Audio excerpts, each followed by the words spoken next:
The night was quiet on the Mississippi. Too quiet. The water ran smooth and black beneath the paddle wheel of the SS Sultana, the glow of its lanterns flickering faintly across the swollen river. A warm wind stirred the smoke from its chimneys, and somewhere beneath the deck, a soldier coughed in his sleep. They were packed in too tight, men lying elbow to elbow, stacked in hammocks, curled along stairwells and hallways, slumped like cargo. No one had room to stretch. But they were headed home, and that was enough. Then, just before 3 a.m., the world ripped apart. A white-hot flash split the night sky. The sound came a second later, an ear-shattering crack like thunder tearing through steel. The deck pitched violently. Wood splintered. Screams rose in every direction. The SS Sultana, a steamboat meant to carry no more than 400 souls, had exploded with over 2,100 aboard. Just hours earlier, the mood had been hopeful. The war was over. These men, most of them Union soldiers who had endured the nightmare of Confederate prison camps, were finally on their way home. They had survived Andersonville, survived Cahaba, survived years of disease, starvation, and cruelty. Now they stood shoulder to shoulder on the deck of a steamboat bound for Ohio, packed in like cattle, yes, but free. Captain J. Cass Mason knew the load was dangerous. He also knew he'd get a hefty government payout for each soldier he delivered north. So he signed off on a repair to one of the boilers, just a patch job, a rushed weld on a cracked iron plate, and gave the order to keep moving. The river was running high that spring, swollen with rain and melting snow. Trees jutted from the water like jagged spears.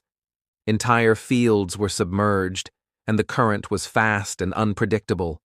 Still, the Sultana pushed on, laboring against the pull of the river. Beneath its decks, the boilers groaned. When the explosion came, it wasn't just one blast. It was 3. One boiler failed, then another, then a third, sending a wall of scalding steam and flaming shrapnel through the heart of the ship.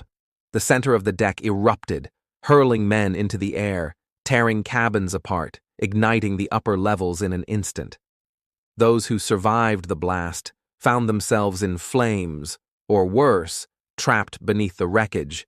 Many jumped into the river. Some never resurfaced. Others flailed, still half asleep, gasping for air in the black water. The current pulled bodies downstream as fire engulfed the shattered hulk of the Sultana.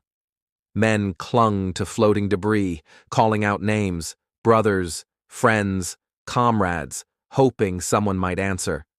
The lucky ones made it to shore. Some were pulled from the water by rescuers on the banks near Memphis. Most were never found. In the chaos of night, as flames lit up the sky and the river swallowed the rest, over 1,100 lives were lost. And almost no one heard about it. 2 days earlier, President Abraham Lincoln had been assassinated in Washington. The nation was in mourning, the newspapers consumed by his death and the hunt for John Wilkes Booth. The Sultana disaster barely made the front page.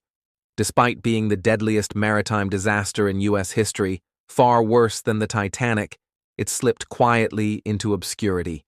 There was no grand memorial, no sweeping inquiry, just whispers of bribes, greed, and negligence, never proven, never punished. And the river kept flowing.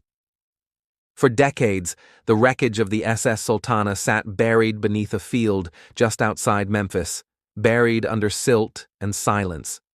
Survivors told their stories of fire, betrayal, and the Second War they never expected to fight, but few listened.